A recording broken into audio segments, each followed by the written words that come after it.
I'm Teisha with Shalom TV's news update for Wednesday, February the 5th, 2014. An indictment was filed with the Jerusalem District Court today against 4 alleged terrorists who were plotting a major terror attack in Jerusalem.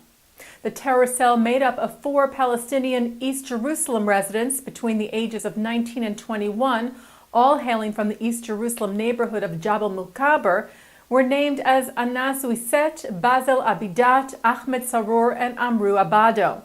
The 4 were planning to attack a wedding hall in the Jerusalem neighborhood of Beit Vagan. Their plan included entering the hall dressed as Ultraorthodox Jews, concealing Uzi submachine guns underneath their clothing during a wedding or other large gathering, and opening fire on the guests. They had already gotten an estimate on the cost of the weapons from a Palestinian dealer who agreed to sell them the Uzis, and had gone to the wedding hall to scope out the site and its entrances and exits.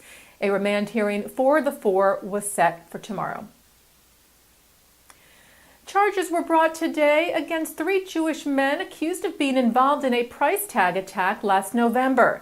Following an investigation by Israel police and the Shin Bet, Israel's security agency, Yehuda Landsberg, Benjamin Richter, and Yehuda Savir, all residents of the Chavat Gilad illegal outpost in the West Bank, were arrested last month in regards to the attack, which included setting 2 vehicles on fire and spraying graffiti on a courtyard wall in the Palestinian village of Farata on November the 19th of last year. Price tag attacks refer to radical right-wing Jewish extremists randomly targeting Palestinians or sometimes the Israeli military with acts of vandalism in protest of the Israeli government's policies towards settlers or in response to Palestinian terror.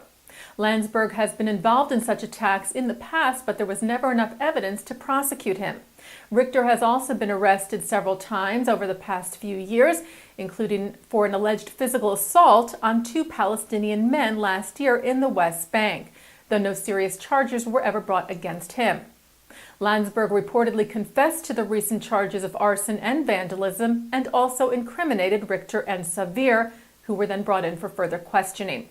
The Shin Bet has been trying to crack down on such price tag attacks, which they said, in addition to harming Palestinian property and relations with the Palestinian community, also forced the Shin Bet to divert, quote, considerable manpower to deal with the incidents and their aftermaths and cause, quote, grave damage to Israel's image in the international arena. For the first time, Israel's Supreme Court has directly gotten involved in the issue of ultra-Orthodox military service in Israel. The court froze funding to several Haredi or ultra-Orthodox yeshivas until the government stops deferments for those yeshiva students to serve in the army. The court ruled that funding be withheld for students who have been drafted by the IDF but have not appeared for enlistment, instead having their draft deferred. Military service of the ultra-Orthodox has been a difficult and divisive issue since the Tal law, which exempted ultra-Orthodox males from serving in the IDF, expired in July of 2012. Israel's Finance Minister Yair Lapid welcomed the High Court's decision, while others, in particular members of the Jewish Home Party, who are part of a committee working on drafting legislation on the issue, said it was wrong for the court to pressure the Knesset while the committee was still in the process of coming up with legislation on the matter. The Jerusalem Post reports that Israel Aerospace Industries revealed a new marine vessel yesterday called Ktana, an unmanned surface vessel combat marine system to be used to guard Israel's coast and its offshore gas drilling projects, including the large natural gas fields Leviathan and Tamar, from any terrorist threats or hostilities from other countries. The Ktana system can be used as an unmanned vessel operated from a remote control center or by a live crew on board. The American Jewish Committee released a statement reacting to recent comments made by a candidate in Greece's upcoming elections. The AJC said they were appalled by the anti-Semitic statements of Syriza party candidate Theodoros Karipidis, who is running for governor of Western Macedonia. He claimed that Greece's new public broadcasting channel, Nerit, has Jewish roots, and that Greece's Prime Minister Antonis Samaras' recent visit to a synagogue in Greece was an act threatening Greece. AJC Executive Director David Harris said vile, outrageous expressions of anti-Semitism in Greece are coming not only from Golden Dawn on the far right, but also, as Theodoros Karapidis' Facebook post illustrates, from the far left. NERIT, which stands for New Hellenic Radio and Television, was established last summer, and Karapidis claims its acronym is linked to the Hebrew word for candle, ner, referring to candles lit during the Hanukkah celebration, which marks Jewish victory over ancient Greece.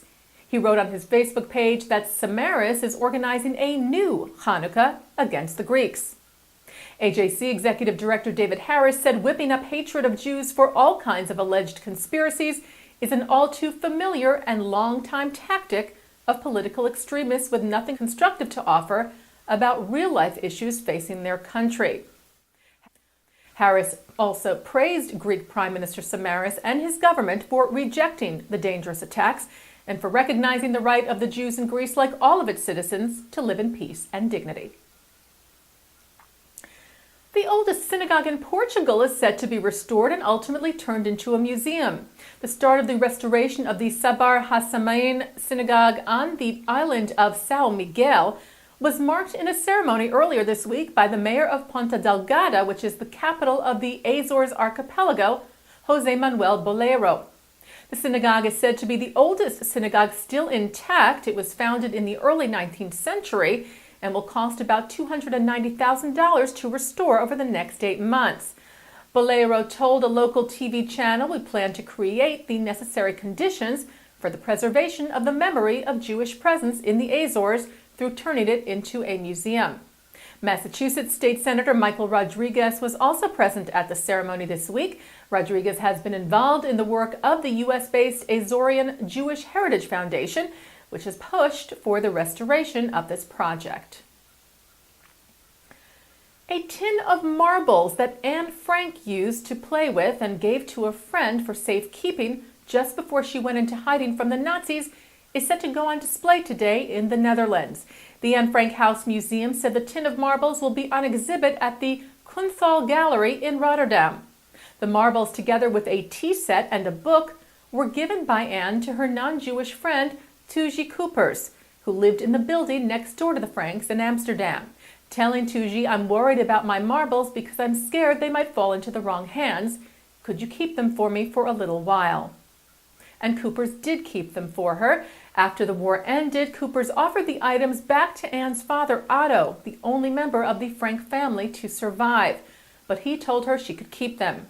Decades later, after forgetting about the items, Coopers found them in her attic and immediately contacted the Anne Frank house and donated them. The book and tea set have already been on display, but this is the first time that the marbles will be seen by the public. They will join 99 other objects, making up the exhibition called The Second World War in 100 Objects, which Dutch King Willem-Alexander opened to the public this week. Head of collections at the Anne Frank House Museum, Teresian da Silva, said so many people know about Anne Frank because of the diary, which was written under such unusual circumstances, but the marbles are a reminder that she was just a little girl. And turning to our Shalom TV programming for tonight, Wednesday, February the 5th, the program Israeli Soldiers Speak is at 7 p.m., featuring 2 IDF soldiers who are on active duty, describing the ethical standards and character of the IDF, specifically in regards to the treatment of the Palestinians.